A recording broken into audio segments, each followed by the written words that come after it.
Bismillahirrahmanirrahim. Assalamualaikum warahmatullahi wabarakatuh. Nama saya Samsul Rizal dari jurusan Hukum Keluarga Lokal A. Hari Senin tanggal 20 Juni 2022. Bapak dosen pengampu yaitu Bapak Kemas Muhammad Gemilang SHI MH.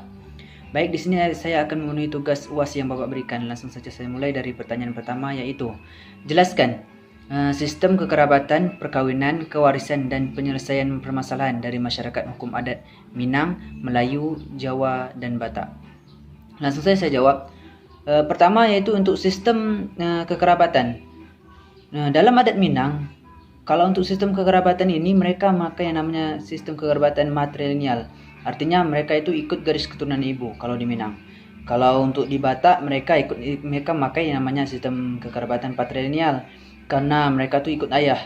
Itu tidak beda jauh juga dengan Melayu dan Jawa. Kalau Melayu dan Jawa juga sama, yaitu patrilineal, karena Jawa dan Melayu juga ikut garis keturunan ayah. Kemudian untuk sistem perkawinan, kalau sistem perkawinan ini di adat Minang mereka yang memakai sistem perkawinan yaitu eksogami. Jadi mereka tuh tidak boleh menikah satu suku, harus di luar suku. Karena kalau mereka menikah satu suku, mereka akan diberi sanksi atau akan dikucilkan dari tempat tersebut.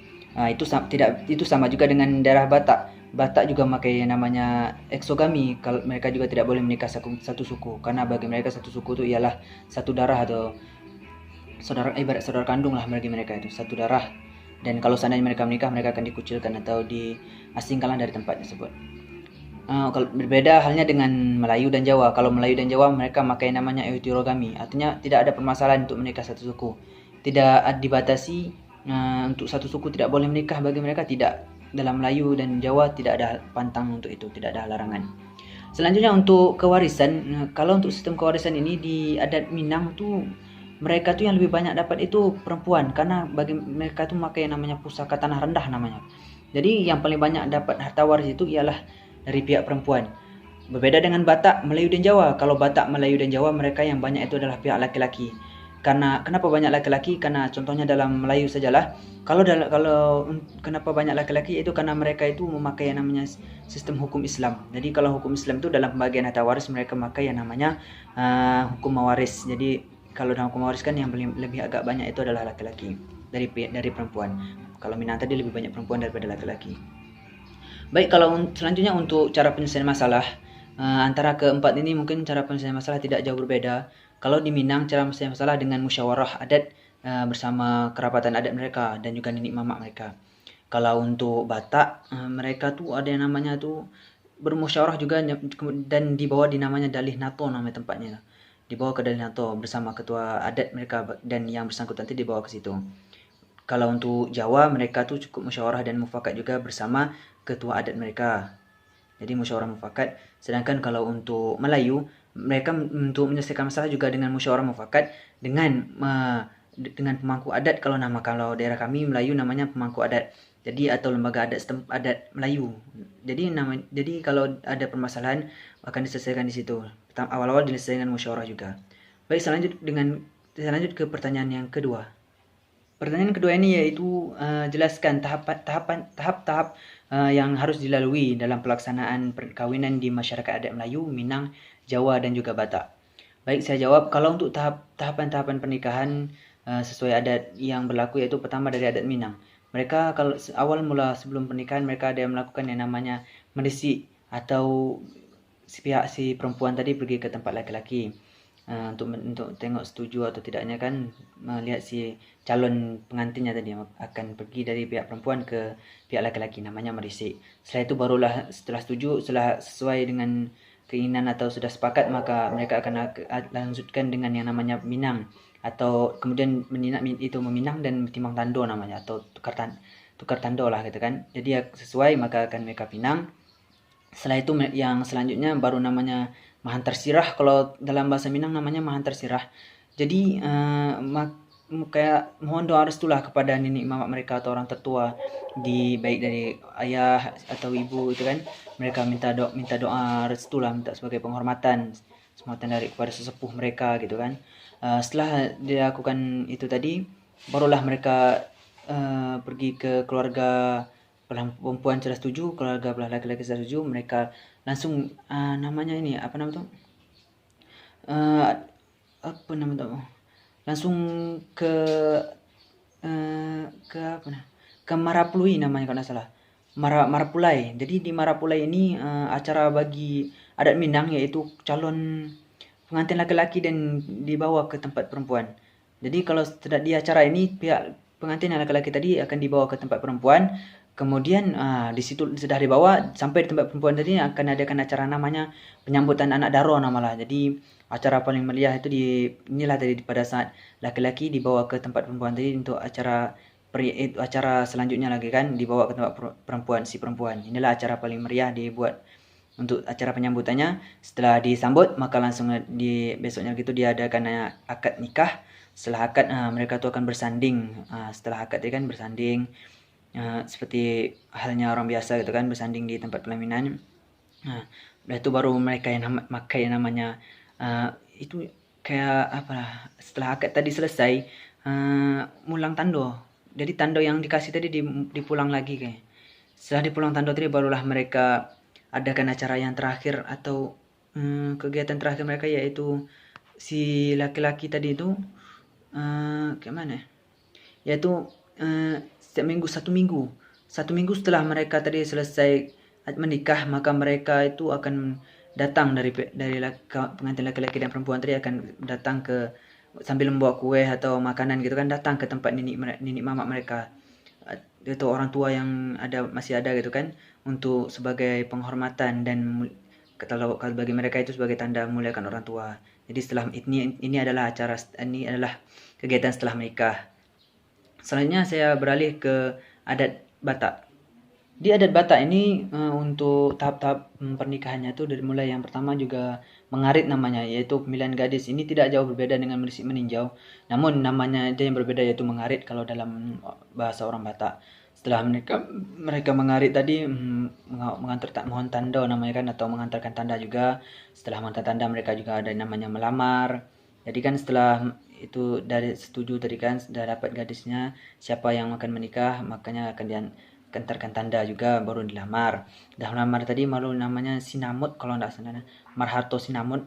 Jadi menyepakati, kan dalam adat Batak itu harus ada hewan yang disembelih. Jadi mereka tuh menyepakati hewan apa yang akan disembelih. Setelah disepakati, maka besoknya lagi itu barulah ada namanya menghantar hewan tadi, hewan yang bakal disembelih.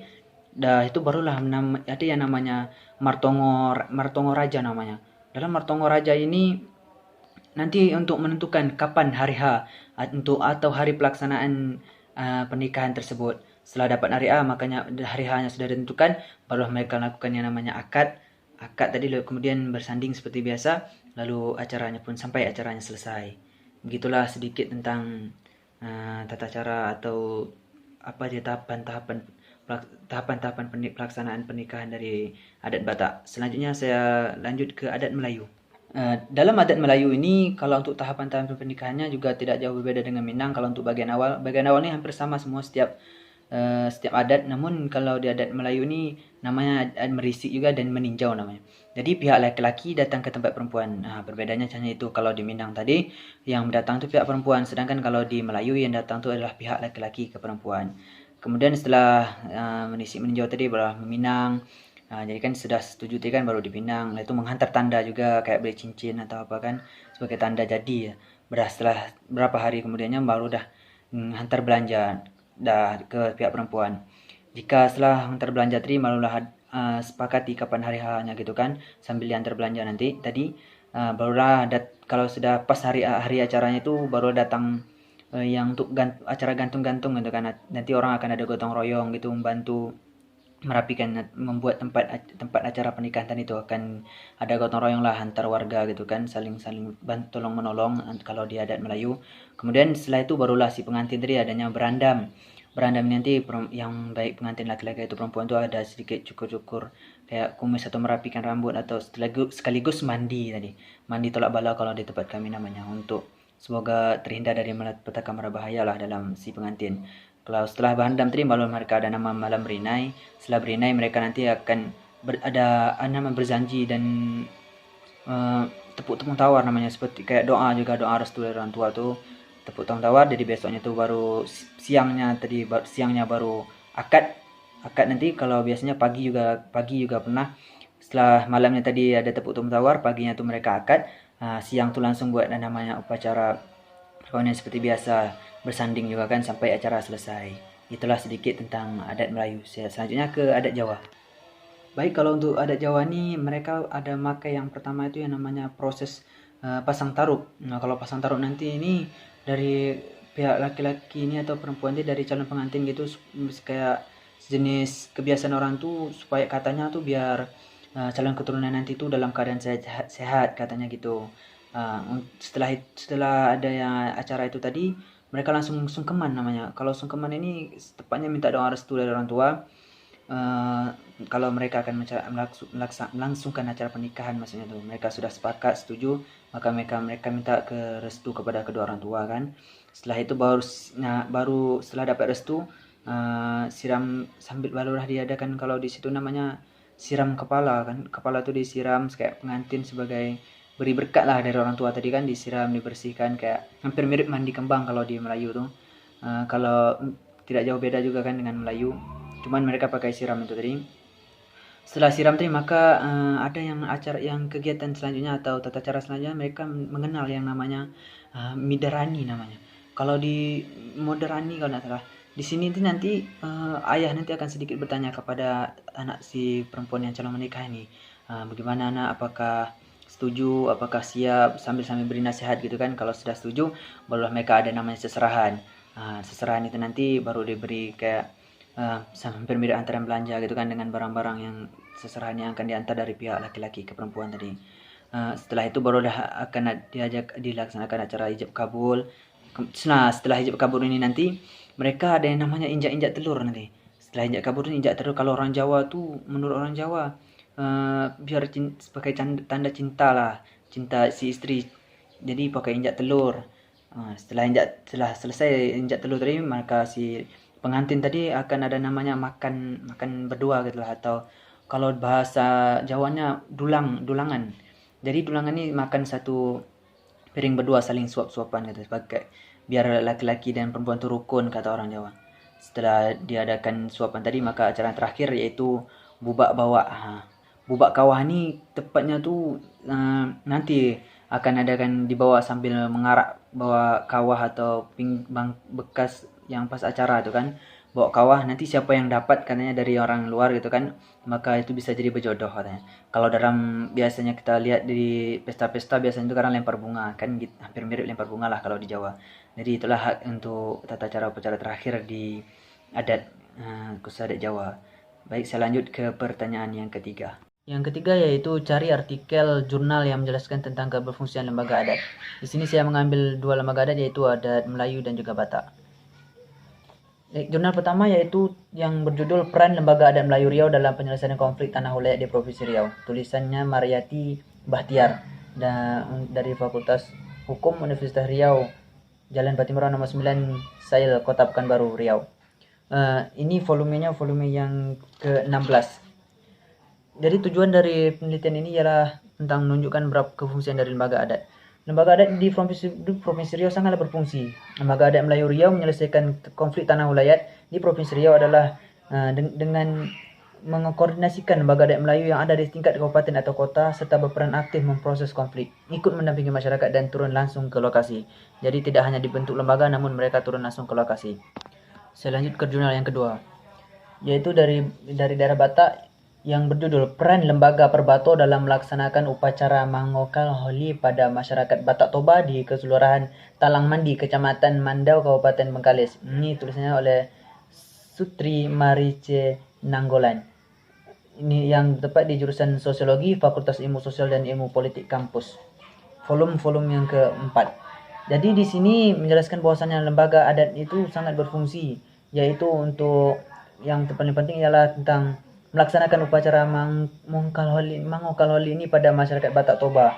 Dan kedua, akhirnya mereka ini bisa menyelesaikan faktor-faktor yang pengaruhi peran atau jadi yang menjadi pengaruh dalam masalah upacara Mangokal Holi di Batak Toba ini.